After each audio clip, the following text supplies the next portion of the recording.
back to the Fulcrum channel. Today is May 4th, so happy May 4th to everybody. Star Wars Celebration Day.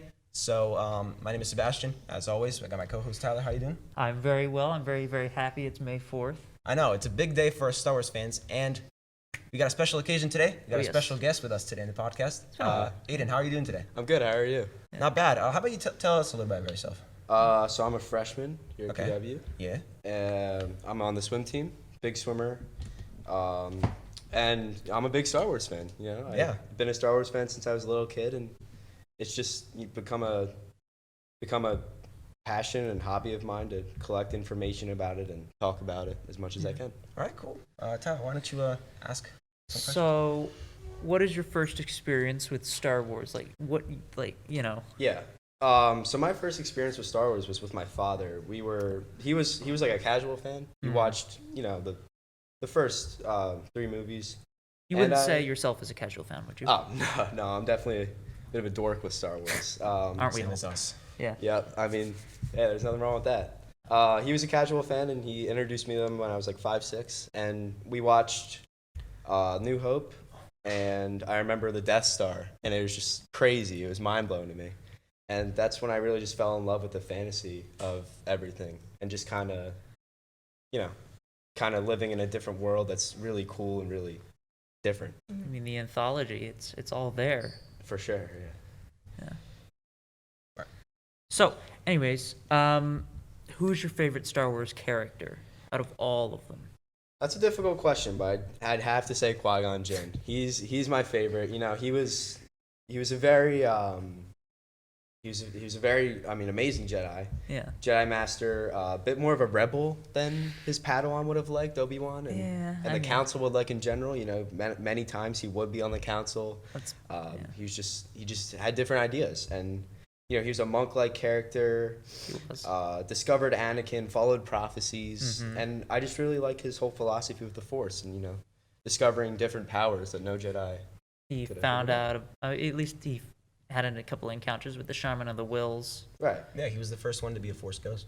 Yeah. Discovered partial immortality for the most part. Yeah. He should have come back to finish it, but he couldn't have. A pioneer. He died. So, and what is your favorite Star Wars film? Okay. Or piece of media, whatever you prefer. I'd have to go Revenge of the Sith. I mean, Revenge of the Sith is awesome, right? It is. You got amazing lightsaber duels. Yeah. And for someone that, watched the original 3 movies first, the original trilogy, seeing Revenge of the Sith, seeing Darth Vader created, seeing that backstory was really incredible. It was. It was incredible. Seeing Darth Vader, seeing Padme, seeing Obi-Wan become Obi-Wan that we knew in New Hope, seeing how that translated, seeing where the Jedi Order went. It was just, it's a fantastic movie, really. Yeah. Plus, it begins the era of a great era of 19 years up until the original trilogy. Kenobi will actually help bridge that. What were you saying? I'm excited for the Kenobi show. Oh my God, it's going to be incredible. As we're speaking, the trailer actually just dropped. Today? Yeah, today. So the official, I'm pretty sure the official trailer or just another teaser, but I'm not watching it till I get home because then get in the proper mood. Oh, for sure. Oh yeah. But now let's get into the news. So it's been a little bit since we filmed last time. It's been spring break. I hope all of you had a nice one. Yeah. Yeah. So Kenobi, this happened just after we did our last episode before the break. Kenobi actually got rescheduled to May 27th. Yeah. So originally what the plan was, they were supposed to release it on May 25th. That's the day that New Hope released, so it was a special day. Right. Instead, they moved it back 2 days to Friday, I believe. And, what they're actually doing is they're dropping 2 episodes right off the bat, which there are some pros and cons to it. I think I'd take that.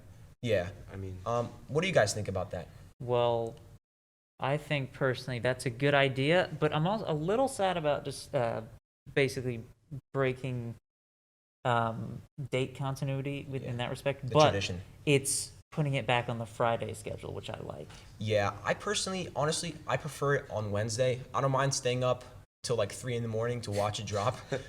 I'm one of those people. Yeah, same. But since it's such a short episode count, you got 6 episodes. Yeah. All each an hour long. I think you should stretch it out more. But at least we'll get them to get 2 episodes right off the bat. Yeah. So And a post-credit scene with a very certain character that I'm not gonna say. Yeah. At least I think is who I'm thinking of. Yeah, so I'm gonna read the statement. Well, basically, Ewan McGregor, came on and he said this. There's a little video. So he's like, "Hello, Star Wars fans. Thank you for all your incredible support and response to Obi-Wan Kenobi. I have some important news. Our premiere date is moving just a couple days from Wednesday to Friday, May 27th. But here's the exciting part. The first 2 episodes will premiere together. So make sure you tune in to both episodes of Obi-Wan Kenobi streaming Friday, May 27th, exclusively on Disney+. So, that was a little bit of a, schedule change, but, I think the pros outweigh the cons there, in my opinion. True. Yeah. 2 episodes is, it's good. cool. Yeah. Yeah. All right. So actually, we got new Kenobi pictures released. Oh, we can't go on there. Great. Well, anyway, I'm Do you just. want to explain them? Yeah. So I believe the first one is Obi-Wan Mos Eisley, right? He's like wearing those like Blue robes. I kind of like him in blue robes. I'm not gonna lie. He kind of looks like a Bail Organa, right? A little bit, yeah. Yeah. He's got like a little belt. I think that's when he's on his mission when he leaves. Yeah. Actually, I'm Could not be. sure. We don't know. But then the next one is the Inquisitor with his The Grand lightsaber. Inquisitor. He looks better now, a little bit. I don't know. I feel like the design. Yeah. You have to grow into it a little bit. It's flawed. Yeah, Yeah, it's flawed. It's different. But then again, adapting to live action, even though we've seen the I think the Umbarans in Revenge of the Sith. That was Utapau. Utapau, my bad. Utapauans. He kind of looks like an egghead now. It's always it's looks gonna like be an different egg. no matter what. I saw a picture of Humpty Dumpty from Shrek, but with the Grand Inquisitor's markings. Yeah, I mean, it is a little bit of a change. They did look much more menacing in Revenge of the Sith, if you remember that scene. But I think they had the same reason. They had to, basically kind of shorten Ahsoka's head tails because the prosthetics are just too much. It'll like fall off every time. Yeah. All right. So next piece of news. So, this actually dropped yesterday. So Ian McDiarmid, he teases a Palpatine's return in an upcoming Star Wars series. So a quote from him. He said, "There's a certain show coming soon, set right around the time I may have considered to be very active." McDiarmid revealed via Star Wars News, "Whether or not you will see my physical body, I cannot comment on, but you will certainly feel my presence." So, what do you think, Aiden? What do you think he's referring to? Because the only 2 shows that are coming out recently, soon to come out, are Andor and Kenobi. Right. Yeah. I'm not sure. I really am not sure. It's puzzling, but Which one do you think is more likely? like in terms of Palpatine, Yeah, coming back. I could see him coming back in Kenobi. Yeah. I could see him being in Kenobi. It's Yeah. Rise of the Empire. Well, it is the Empire, True. right? Yeah. Now, in terms of Palpatine's relationship with Kenobi at that point, did he think he was dead? He thought he was dead. He thought he was Oh, dead, yeah. and if he didn't think he was dead, he was very arrogant in his power versus Kenobi's. Yeah. So even if, let's say, Palpatine didn't think Kenobi was dead, he's very powerful. He doesn't think Kenobi's very powerful. Not a lot of respect there in their relationship, I'd say. There is a little bit, but not enough to where it'd be an active pursuit of Palpatine's, I'd say. Yeah. So I'm not sure how they would tie in Palpatine to Obi-Wan, unless it was something with Anakin, which is possible. But yeah, I'm honestly not sure. Vader I'm honestly not sure. Vader is truly sort of teetering at this point, at least Right. a little bit. So if Kenobi's back, Vader's probably just gonna Anakin possibly could emerge for a brief second, Well- like he did in Rebels. We'll most likely see some flashbacks from Kenobi of Oh, Anakin, I I'd hope say. so. I don't think we'll see any. Not any. I don't think we'll see a lot of present day Vader though. I'd say. Or we could see how to tie Palpatine, or at least sheave Palpatine back into this, is that we could have him as a senator or the chancellor again. Yeah. Well, Yes. That'd be cool. for me, it's it could kind of go both ways. I could see why in Kenobi, like, we already know that Vader's active, and he knows that apparently he knows that Kenobi's alive, which just kind of messes up the continuity in Episode 4. Like you said, the circle is that kind of ruins it, but hopefully they work around it. So I could see it happening in Kenobi, but I could see it also happening in Andor. Now, the reason I think so, it could also happen in Andor, is because if you think about it, Andor is well, I think I'm one of the only people that's actually excited for it. Oh no, you're not. I'm also excited. Well, yeah, a lot of people have been sleeping on it if you think about it. So it shows that, not only is it going to show that gritty side of the rebellion that, what happened that Rogue One has shown, but I feel like, it could show more of Palpatine. Like, it could jump around a little bit. It opens up opportunities to see other characters. Yes. Yes. Yeah. So I feel like that could be, like a potential thing happening in both shows, I would say. But I think it's more likely for Kenobi since, we'll have Vader pursuing him more so. Yeah. Palpatine would probably try to deter him from doing that because Palpatine wants Vader to be doing other things. Right. Like I said, Palpatine would be arrogant in that, and Vader has other objectives. Yeah. He'd be like, think Vader. At that point, it'd be more personal for Vader than anything else. Yeah. Yeah. I mean, we could jump to another topic right now. How about, have any of you played the Skywalker Saga yet? Oh, I can I have talk been about grinding on that game. You actually got my it? brother, yeah. It Nice. is downright epic. Oh, it's so good. Yeah, so what do you Yes. think about it, Aiden? I love it, man. It is really, really incredible. Just to have Yeah. that sort of an experience, right? Like Yeah. playing the movies. It's awesome. Yeah. I just dueled Darth Maul last night. Oh, it you was did? awesome. I was Qui-Gon, my brother was Obi-Wan. Like, it was sick, I like the humor that's attached to the game. Yeah. It's always a good laugh. They sort of tried their best to mimic the classic Lego games, and I think they kind of succeeded. Oh, they did. It's a great game. There are a couple of flaws with it, but good flaws in my eyes. There's a Star Destroyer problem with it. They use only the Imperial 1 and Zeiston class Star Destroyers, which are very similar. They couldn't include an Imperial 2 class. Really? Yeah, which appears in episode 5 and 6. I have noticed that everything is in minifigure scale, though. If you guys Yeah. know. Like, we Almost have everything. Like, they managed to generate like a Star Destroyer that would fit that is scaled like an exact size to the Star Destroyer size, and as if you were a person walking inside it. If that makes sense, because if you It does. Yeah, because I opened up with A New Hope. That's the first episode that I played. I noticed that on the Star Destroyer, you could see the tiny individual studs on each, Okay. contour of the ship. So I thought that was pretty cool. When I looked closely at it, though, it's not made in actual bricks to save on resources and to do visual trickery. It's just noise bumps and roughness textures for all the most of the studs. There's occasionally. Yeah, that is true. It would take a lot to generate that. Yeah. It's basically just a lot of polygons, but also a lot of saving on polygons. Which episode was your guys' favorite to play? A New Hope and Revenge of the Sith. Why so? It's just, and I also love the free play areas, and I loved just raiding capital ships. That was my favorite. So I haven't gotten through all the episodes yet. Oh, but me either. as far as I've had, I really enjoyed playing New Hope. Yep. I really, really, really enjoyed playing New Hope. I'm excited to play Revenge of the Sith. Phantom Menace was good, not great. Well, it was great, but not as good as New Hope. Yeah. I'd say New Hope so far.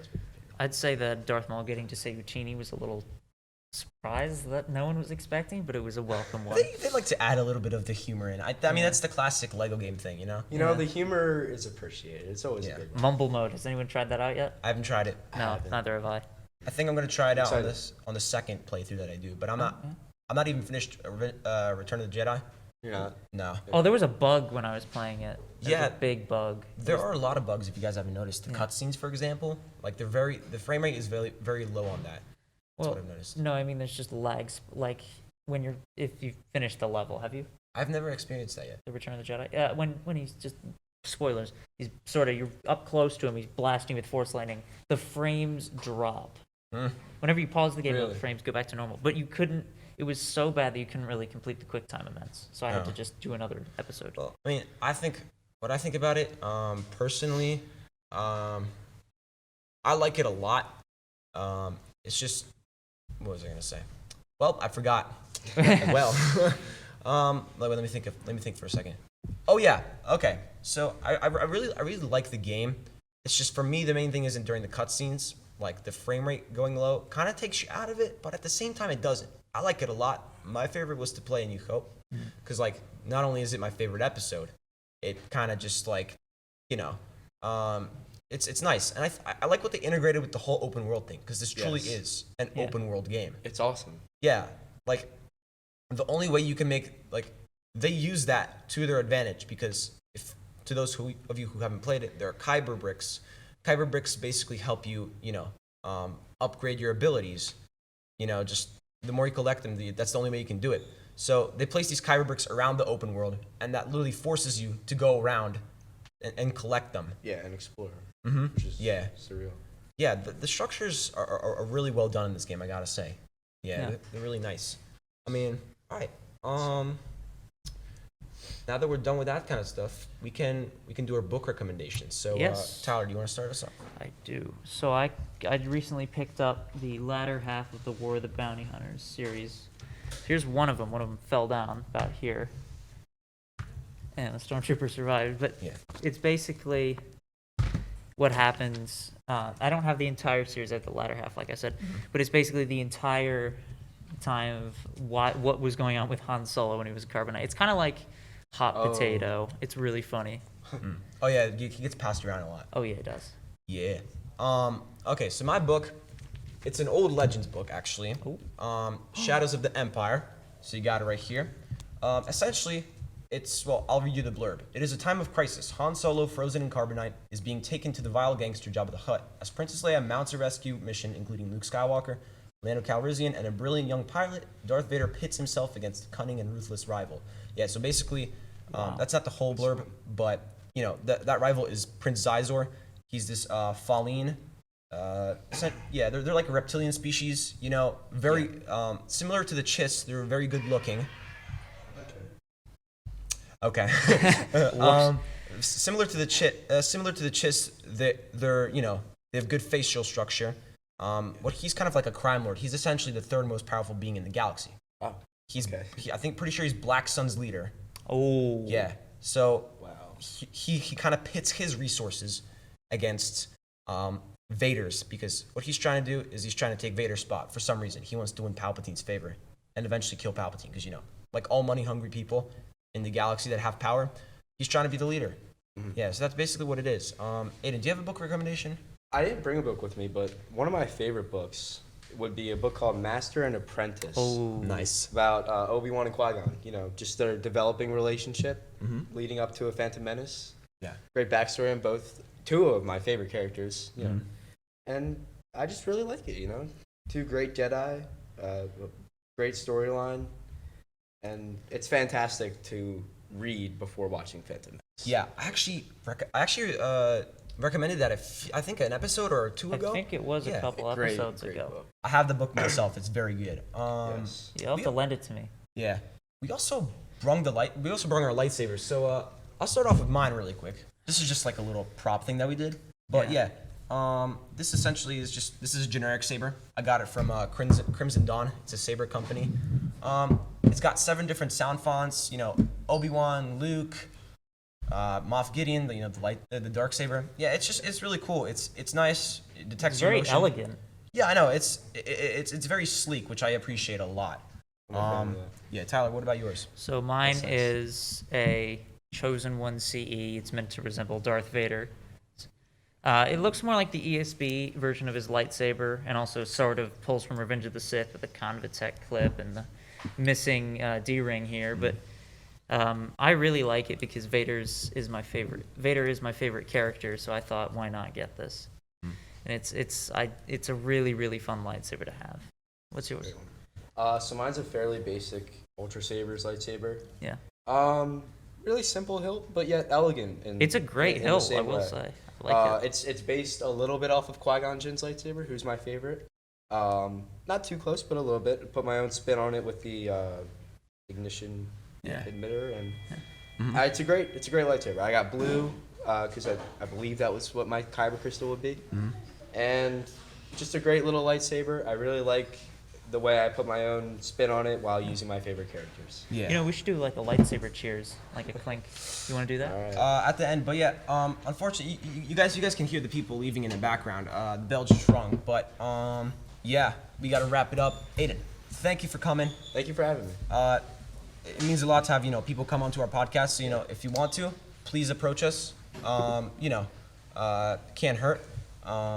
It's good to have somebody with good Star Wars knowledge on event occasionally. And Tyler, thank you for hosting the show. It means a lot. Oh, thanks, man. Yeah. Oh, thanks for having me. I know. Appreciate it. All right. So You want to do a lightsaber cheers? sure. Yeah, this is the first one we've ever done. I hope we can do it again. All right. Alrighty, Yeah, so I'm down. Yeah, this was episode 7. Yeah, this was episode 7. Happy May 4th. May the 4th be with you Yeah. guys. Cheers. Cheers. Cheers.